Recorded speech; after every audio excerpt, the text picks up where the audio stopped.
വളരെ രസകരമായ ഒരു വിഷയത്തെക്കുറിച്ചാണ് നമ്മൾ പഠിക്കാനായിട്ട് പോകുന്നത്. ഏത് വിഷയമാണെന്ന് ആർക്കെങ്കിലും പറയാമോ?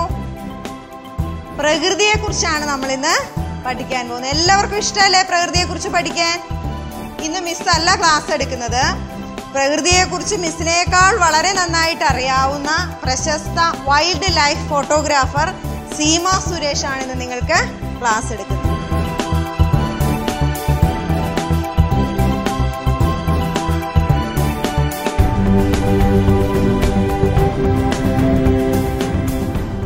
നിങ്ങൾ കാട്ടിൽ പോയിട്ടുണ്ടോ? ആരൊക്കെ പോയിട്ടുണ്ട്? കുറേ പേരുണ്ട് അല്ലേ? ശരിക്കും കാട്ടിൽ പോയ സമയത്തുള്ള ഒരു എക്സ്പീരിയൻസ് എങ്ങനെയാണ്? നല്ല സുഖമുള്ള ഒരു അന്തരീക്ഷം അല്ലേ? നമുക്ക് നല്ല ശുദ്ധമായ വായു, പിന്നെ നല്ല കളകളം ഒഴുകുന്ന ചെറിയ ചെറിയ അരുവികൾ അല്ലേ, കുഞ്ഞു കുഞ്ഞു വെള്ളച്ചാട്ടങ്ങൾ. അപ്പോൾ അതൊക്കെ കാണുമ്പോൾ നിങ്ങളുടെ മനസ്സിലെ ഭയങ്കര ഒരു സന്തോഷമല്ലേ? അപ്പോൾ ആ സന്തോഷം തന്നെയാണ് വൈൽഡ് ലൈഫ് ഫോട്ടോഗ്രാഫി കൊണ്ട് എനിക്ക് ലഭിക്കുന്നത്.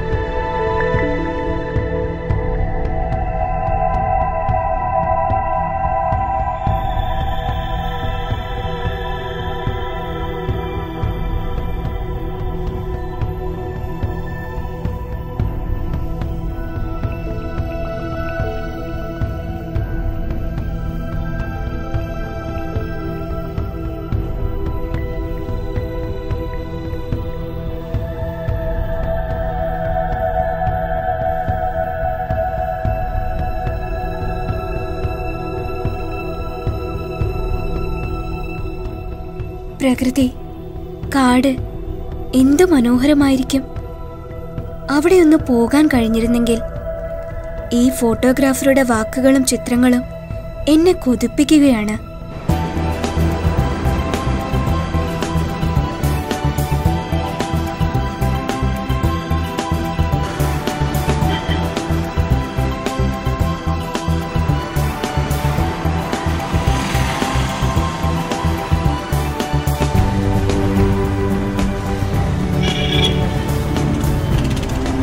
നഗരജീവിതത്തിന്റെ തിരക്കുകളിൽ അകപ്പെട്ട എനിക്ക് അനുഭവിച്ചറിയണം സ്വച്ഛമായ പ്രകൃതിയുടെ താളം, വനത്തിന്റെ സൗന്ദര്യം, കിളികളുടെ കൊഞ്ചലുകൾ, അങ്ങനെയെല്ലാം.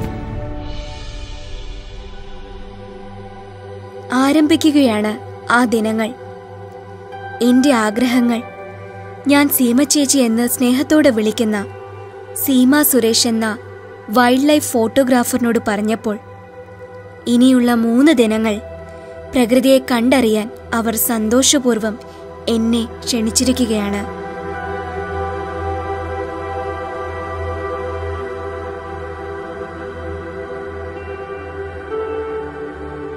തട്ടേക്കാട് പക്ഷി സങ്കേതത്തിന് മുന്നിൽ പെരിയാറിന് കുറുകെയുള്ള പാലത്തിൽ സീമച്ചേച്ചി കാത്തു നിന്നിരുന്നു.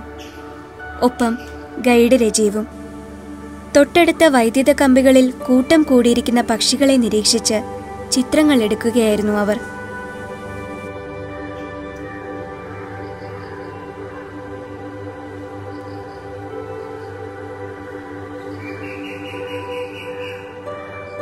എന്നെ കണ്ടതും ചേച്ചി ചേർത്തു പിടിച്ച് രജീവേട്ടനെ എന്നെ പരിചയപ്പെടുത്തി.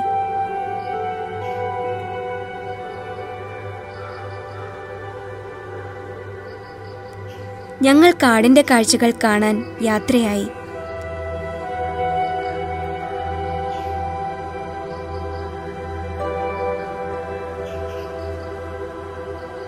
Thattekad Salim Ali bird sanctuary.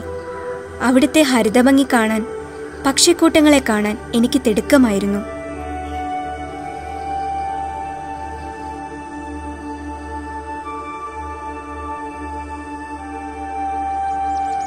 ഞങ്ങൾ ആദ്യം എത്തിയത് ബട്ടർഫ്ലൈ പാർക്കിലേക്കാണ്.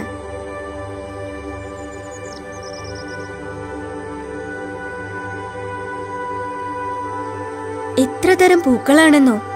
അവയ്ക്ക് ചുറ്റും പാറി നടക്കുന്ന പൂമ്പാറ്റകളും.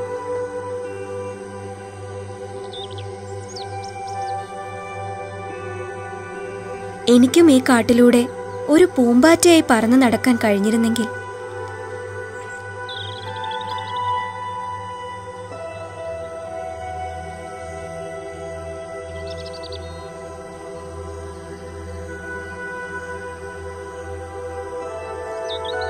അവിടെ നിന്ന് മുളങ്കാട്ടിലേക്ക് നടന്നു ഞങ്ങൾ. പെട്ടെന്നതാ മരച്ചില്ലയിൽ ഒരു പക്ഷി.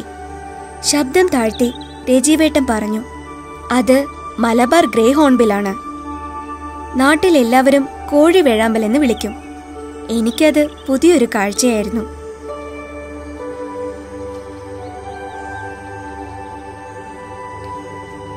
ദേ, സമീപത്തെ വേലിക്ക് മുകളിലൂടെ ഒരു വാനരൻ.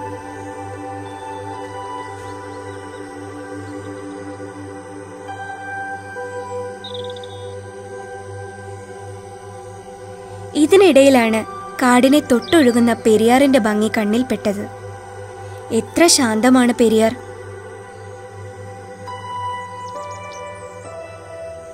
പുഴിയോളങ്ങളിൽ തട്ടിത്തെറിക്കുന്ന ഉദയസൂര്യന്റെ രശ്മികൾ. എത്ര സുന്ദരമാണ് ഈ പുഴയൊഴുകുന്ന വഴികൾ! പക്ഷേ അങ്ങ് ദൂരെ എന്റെ നഗരത്തിലേക്ക് പെരിയാർ ഒഴുകിയെത്തുമ്പോഴേക്കും എനിക്ക് ഈ കാഴ്ചകൾ നഷ്ടമാകുന്നു. മാലിന്യം പേറി ഒഴുകുകയാണല്ലോ നീ അവിടെ.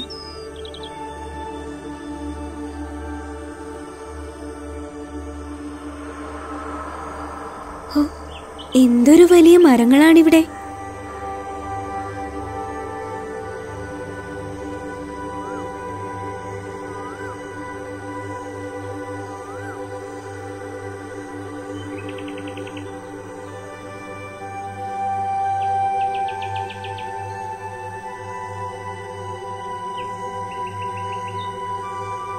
പരിചിതമായ കാടിൻ വഴികളിലൂടെ രജിശേട്ടൻ ഞങ്ങളെയും കൊണ്ട് നടന്നു. ഓരോ പക്ഷിയെക്കുറിച്ചും ഒരുപാട് വിവരങ്ങൾ പറഞ്ഞു തന്നു. മരച്ചില്ലകളിൽ മറഞ്ഞിരിക്കുന്ന ഓരോ പക്ഷിക്കുറുകലും എന്നെ എത്രയേറെ സന്തോഷിപ്പിച്ചെന്നോ. പെട്ടെന്നാണ് രജിവേട്ടൻ ഞങ്ങൾക്കൊരു കാഴ്ച കാണിച്ചു തന്നത്. ചെറിയ കുറ്റിക്കാടിനിടയിലെ മരച്ചില്ലയിൽ ശാന്തമായി ഉറങ്ങുന്ന പക്ഷികൾ. മാക്കാച്ചിക്കാട എന്ന് വിളിക്കുന്ന നിശാസഞ്ചാരികളാണിവർ. ഉണക്കയിലകൾക്കിടയിൽ മറഞ്ഞിരുന്നുറങ്ങുന്ന മാക്കാച്ചിക്കാടകളെ തിരിച്ചറിയാൻ എന്ത് ബുദ്ധിമുട്ടാണെന്നോ. ശ്രീലങ്കൻ ഫ്രോഗ് മൗത്ത് എന്നറിയപ്പെടുന്ന ഇവ തെക്കേ ഇന്ത്യയിലെ പശ്ചിമഘട്ട മലനിരകളിലും ശ്രീലങ്കയിലുമാണ് കാണപ്പെടുന്നത്. സീമ ചേച്ചി മാക്കാച്ചിക്കാടകളെ ക്യാമറയിലേക്ക് പകർത്തി.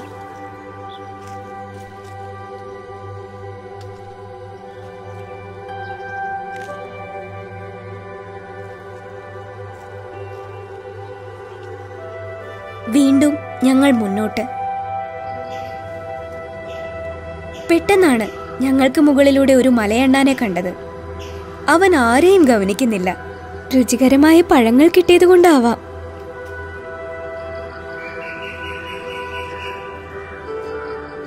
സമയം പോയതറിഞ്ഞില്ല.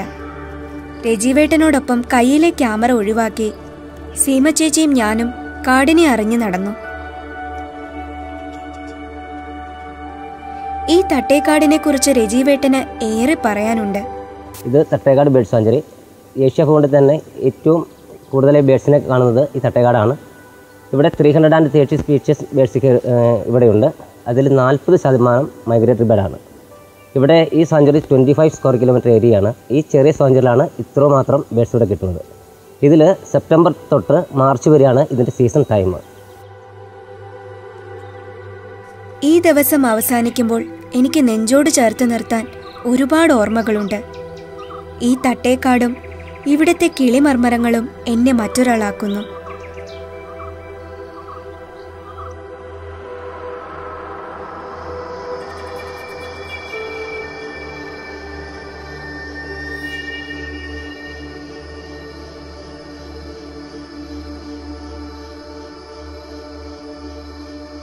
അടുത്ത ദിവസം ഉൾക്കാട്ടിലേക്കാണ് യാത്ര. വനങ്ങളാൽ ചുറ്റപ്പെട്ട മാമലക്കണ്ടം എന്ന സുന്ദരമായ ഗ്രാമത്തിലേക്കാണ് സീമച്ചേച്ചി കൊണ്ടുപോയത്. ഇടതൂർന്ന വൃക്ഷങ്ങൾ നിറഞ്ഞ കാട്.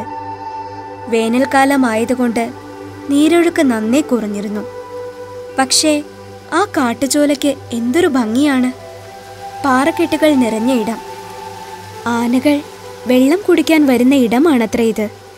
നാട്ടിലെ ആഘോഷങ്ങളിൽ ചങ്ങലയിട്ട് ബന്ധിച്ചു മാത്രം കണ്ടിട്ടുള്ള ഗജവീരന്മാർ കാട്ടിൽ സ്വാതന്ത്ര്യത്തോടെ മേയുന്ന കാഴ്ചയ്ക്കായി ഞാൻ കാത്തിരിക്കുകയാണ്.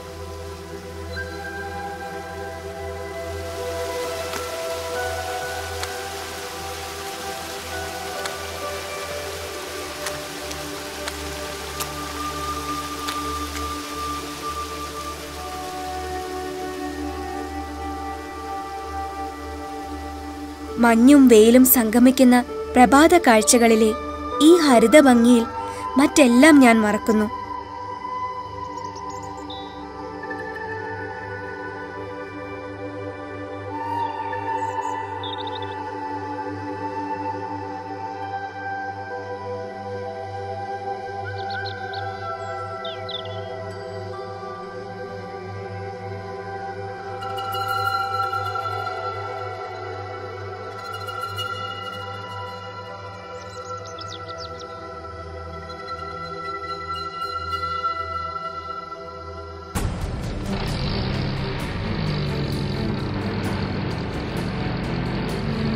ഇനി അടുത്ത യാത്ര ജീപ്പിലാണ്.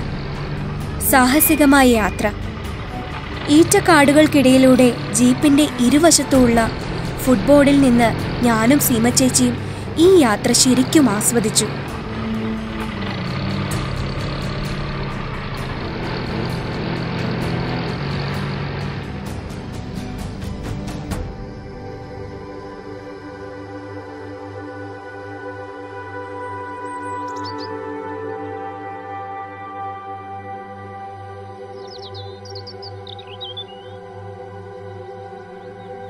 കാടിന്റെ മറ്റൊരു ഭാവം.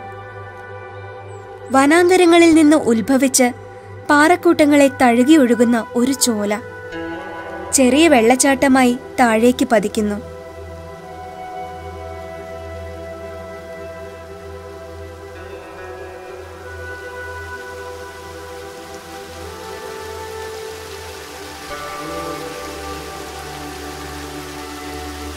ഈ മനോഹാരിത തൊട്ടറിയാൻ ഞങ്ങൾ ഇറങ്ങിച്ചെന്നു.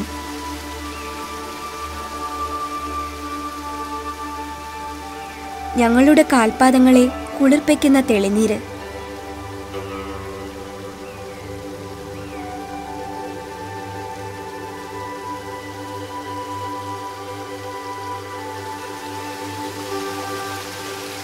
പ്രകൃതിയാൽ ശുദ്ധമായ ആ ജലം കൈക്കുമ്പിളിൽ കോരിയെടുത്ത് മതിയാവോളം ദാഹം തീർത്തു. കാടിന്റെ വിശുദ്ധിയുള്ള തെളിനീര് നാട്ടിലെ കുപ്പിവെള്ളം കുടിച്ച് ശീലിച്ച എനിക്കൊരു പുതുരുചിയായിരുന്നു.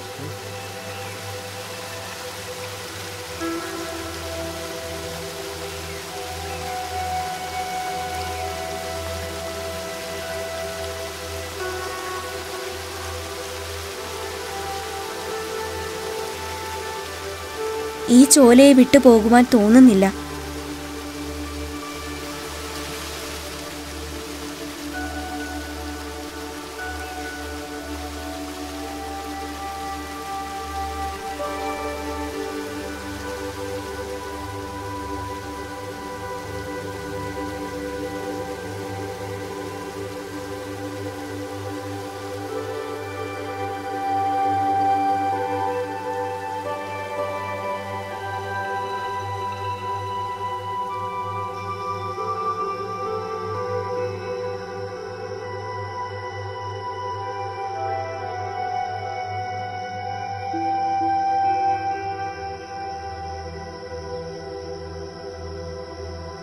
ചോലയുടെ വശങ്ങളിലൂടെ ഞങ്ങൾ താഴേക്കിറങ്ങി.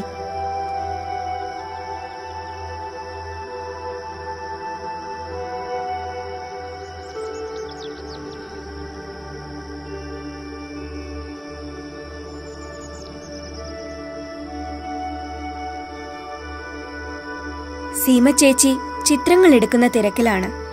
ഞാനാ സമയം ആനകൾ വെള്ളം കുടിക്കാനെത്തുന്ന ആനത്താരകളിലൂടെ നടന്നു.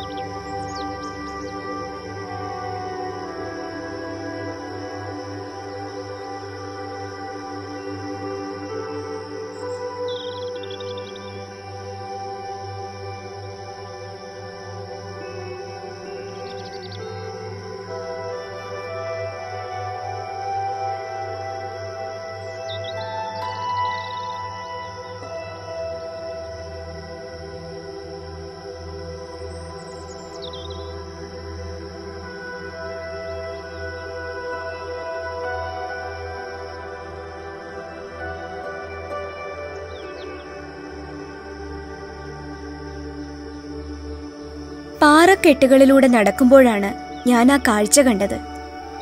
വിറക് കൊള്ളികളുമായി നടന്നു വരുന്ന ഒരപ്പൂപ്പൻ അടുപ്പ് കൂട്ടി പാചകം ചെയ്യുന്നു. എനിക്ക് ശരിക്കും അത്ഭുതം തോന്നി. ഒട്ടും ജനവാസമില്ലാത്ത ഈ കാട്ടിൽ അപ്പൂപ്പൻ എന്താണ് ചെയ്യുന്നത്? അടുത്തേക്ക് ചെന്ന് കാര്യങ്ങൾ തിരക്കി. കാട്ടിൽ ഈറ്റ വെട്ടാൻ വന്നതാണ് ആദിവാസി സമൂഹത്തിലെ മുരുകൻ എന്ന ഈ അപ്പൂപ്പൻ. അദ്ദേഹത്തിന്റെ മക്കളും മരുമക്കളും എല്ലാം ഈറ്റ വെട്ടാനായി കാട്ടിലുണ്ട്. അവർക്കുള്ള ഉച്ചഭക്ഷണമാണ് അദ്ദേഹം തയ്യാറാക്കുന്നത്. ഞാനും അപ്പൂപ്പനെ സഹായിച്ചു.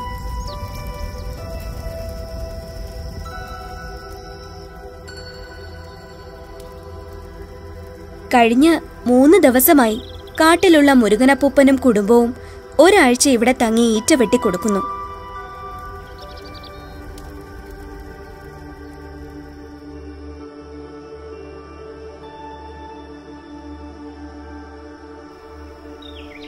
ഇതിനിടയിൽ തൊട്ടടുത്ത് ഉയരമുള്ള പാറപ്പുറത്തെ ഏറുമാടം കണ്ണിലുടക്കി.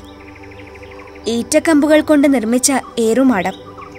ഇവിടെയാണത്രേ അപ്പൂപ്പനും കൂട്ടനും രാത്രി കഴിയുന്നത്. ഞാനും പതുക്കെ ഏറുമാടത്തിലേക്ക് കയറി.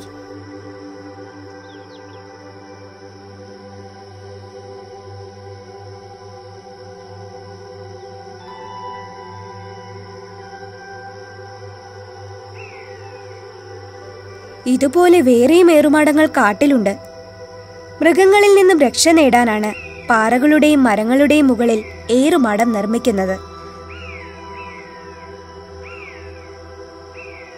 കാട്ടിൽ ജീവിക്കുന്ന ഇവരുടെ ഉപജീവനങ്ങളിൽ ഒന്നാണ് ഈറ്റവെട്ട്. അവരുടെ ആ തൊഴിലിനോട് എനിക്കേറെ ബഹുമാനം തോന്നി. വീണ്ടുമുള്ള യാത്രക്കിടയിൽ ഈറ്റ വെട്ടുന്ന ചെറിയ ചെറിയ സംഘങ്ങളെ കണ്ടു.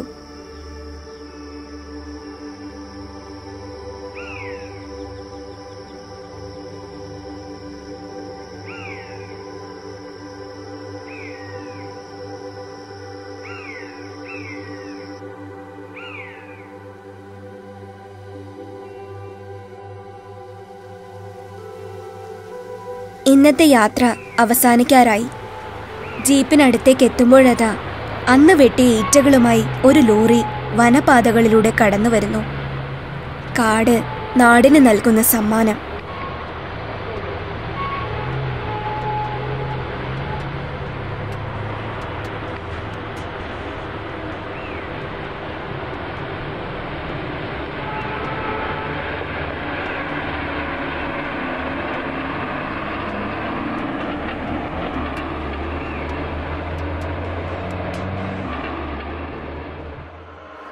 വീണ്ടും ഒരു പ്രഭാതം.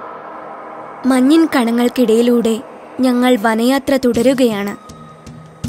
കാടിന്റെ മക്കളായ കരിവീരന്മാരെ കാണാൻ കഴിയാത്തതിന്റെ നിരാശ എന്നിലുണ്ട്.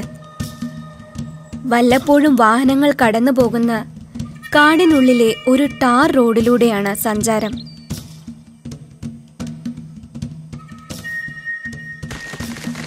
അപ്പോഴതാ മരച്ചില്ലകൾ ഒടിയുന്ന ശബ്ദം. അവിടെ എവിടെയോ ആനക്കൂട്ടമുണ്ട്. അവരാണ് മരച്ചില്ലകൾ ഓടിക്കുന്നത്. അതാ ഒരുപറ്റം ആനകൾ.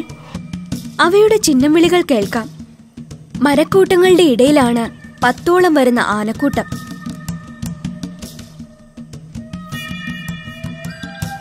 വനത്തിലൂടെ സ്വതന്ത്രമായി മേയുന്ന ആനക്കൂട്ടത്തെ കണ്ടപ്പോൾ എനിക്ക് എന്ത് സന്തോഷമായെന്നോ. ആനക്കൂട്ടം പതിയെ ഉൾവനത്തിലേക്ക് കയറിപ്പോയി.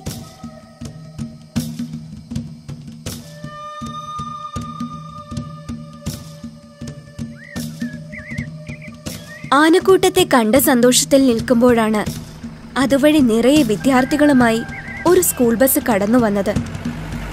സമീപത്തെ CMC സിസ്റ്റേഴ്സ് നടത്തുന്ന കോൺവെന്റ് സ്കൂളിലെ കുട്ടികളാണവർ. എത്ര ഭാഗ്യമുള്ളവരാണ് ഈ കുട്ടികൾ! പ്രകൃതിയെ ആസ്വദിച്ച് ആനക്കൂട്ടങ്ങളെ കണ്ടാണ് ഒട്ടുമിക്ക ദിനങ്ങളിലും ഇവർ യാത്ര ചെയ്യുന്നത്.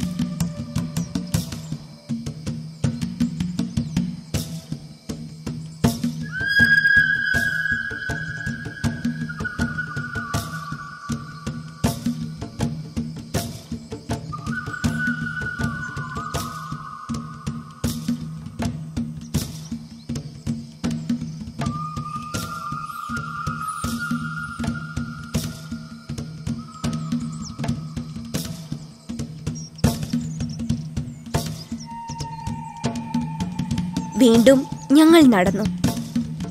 വൻ വൃക്ഷങ്ങൾക്കിടയിലൂടെ കാടിന്റെ ഓരോ സ്പന്ദനവും ഹൃദയത്തിലേറ്റി. ആദിവാസി ഊരിലേക്കാണ് ഇനി പോകുന്നത്. ജീപ്പിലാണ് അങ്ങോട്ടേക്കുള്ള യാത്ര.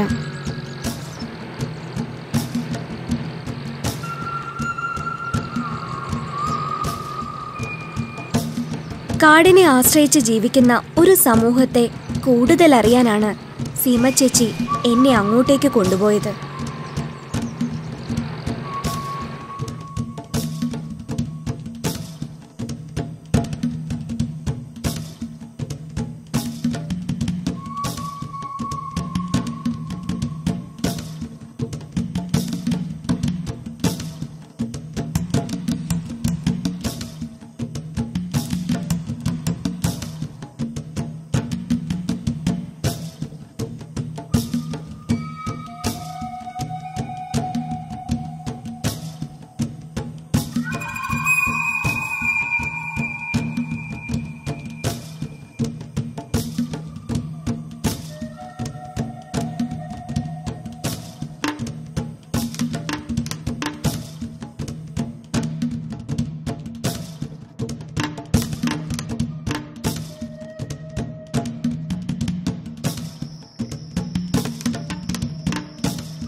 ആദിവാസി കുടിയിലെത്തിയ ഞങ്ങളെ അവിടുത്തെ അമ്മുമ്മ അവരുടെ ആചാരമനുസരിച്ച് വീടിന്റെ വരാന്തയിൽ പനമ്പ് വിരിച്ച് ഞങ്ങളെ സ്വാഗതം ചെയ്തു. പാട്ടിമാർ എന്നാണ് മുതുവാൻ സമുദായത്തിലെ ഈ ആദിവാസി അമ്മുമ്മമാരെ വിളിക്കുന്നത്. തേൻ, കാട്ടുമരുന്നുകൾ, ഈറ്റവെട്ട്, ഈറ്റ കൊണ്ടുള്ള നെയ്ത്ത് തുടങ്ങിയവയെല്ലാമാണ് ഇവരുടെ പ്രധാന തൊഴിലുകൾ. കുപ്പാൾ എന്ന പേരുള്ള ഈ പാട്ടി അവർ ഈറ്റ കൊണ്ട് നെയ്ത വസ്തുക്കൾ പരിചയപ്പെടുത്തി.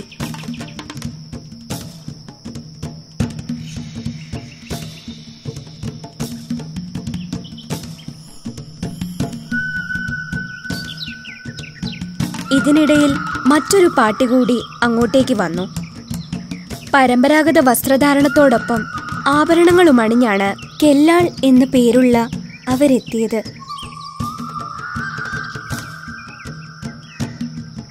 അവരുടെ തലയിൽ അണിഞ്ഞിരിക്കുന്ന തലക്കുത്ത് എന്ന ആഭരണത്തിന് എന്തൊരു ഭംഗിയാണ്!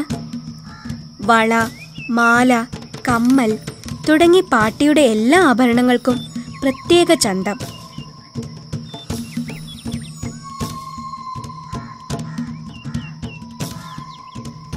ഒട്ടേറെ നേരം പാട്ടിമാരോട് കുശലം പറഞ്ഞു.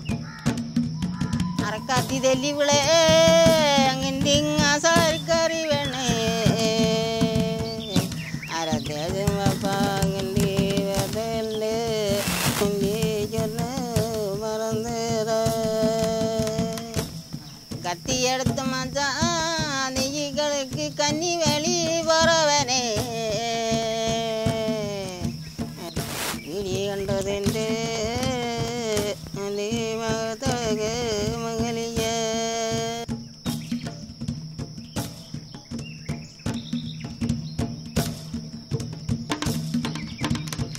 ഒരു കുഞ്ഞിനെ തോളത്ത് കെട്ടിയ തുണിസഞ്ചിയിൽ ഉറക്കി കിടത്തിയിരിക്കുന്ന ഒരു ചേച്ചിയെ ഞാൻ കണ്ടു. അവരുടെ പേരക്കുട്ടിയാണ് ആ കുഞ്ഞ്. ഓമനത്വം തുളുമ്പുന്ന ആ കുഞ്ഞിനെ ഞാൻ താലോലിച്ചു.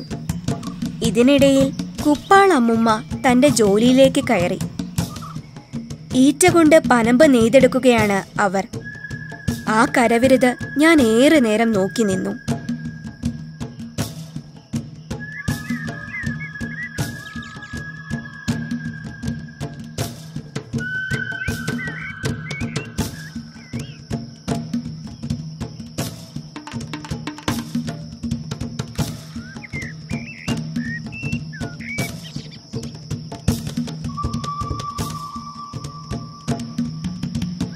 തുടർന്നുള്ള ജീപ്പ് യാത്രയിലാണ് മാമലക്കണ്ടത്തെ മുനിപ്പാറയെക്കുറിച്ച് ഡ്രൈവർ ചേട്ടൻ പറഞ്ഞു തരുന്നത്.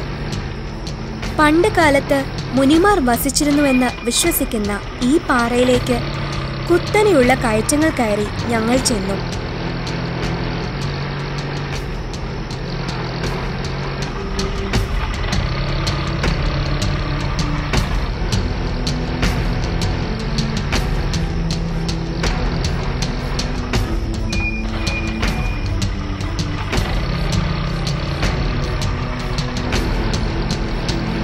പാറപ്പുറത്തു കൂടിയുള്ള ജീപ്പ് യാത്ര മറ്റൊരു നവ്യ അനുഭവം.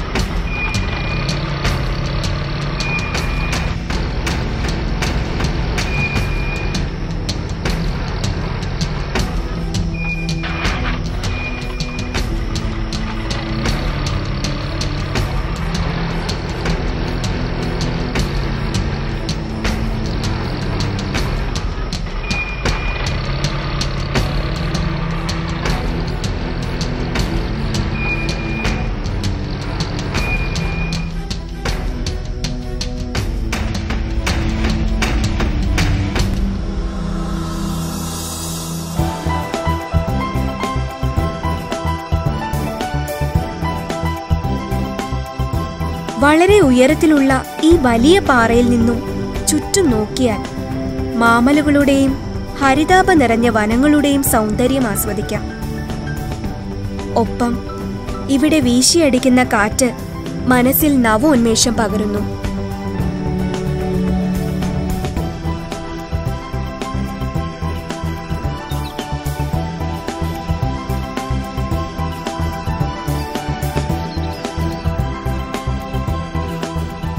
നേരം സന്ധ്യയോടടുക്കുന്നു. അന്ന എലിസബത്ത് എന്ന ഞാൻ മടങ്ങുകയാണ് എന്റെ തിരക്കു പിടിച്ച് നഗരജീവിതത്തിലേക്ക്. ഹരിതമനോഹരിയായ പ്രകൃതി, നിന്നെ അറിഞ്ഞ ഈ ദിനങ്ങൾ എന്റെ മനസ്സിൽ നിന്നും ഒരിക്കലും മായില്ല. ആരണ്യകമേ, നീ ഇല്ലാതെ ഞങ്ങൾ മനുഷ്യർക്ക് ഒരു ജീവിതമില്ല. നിന്നെക്കുറിച്ച് എവിടെയോ വായിച്ച വരികൾ എന്റെ മനസ്സിൽ ഓർമ്മ വരുന്നു.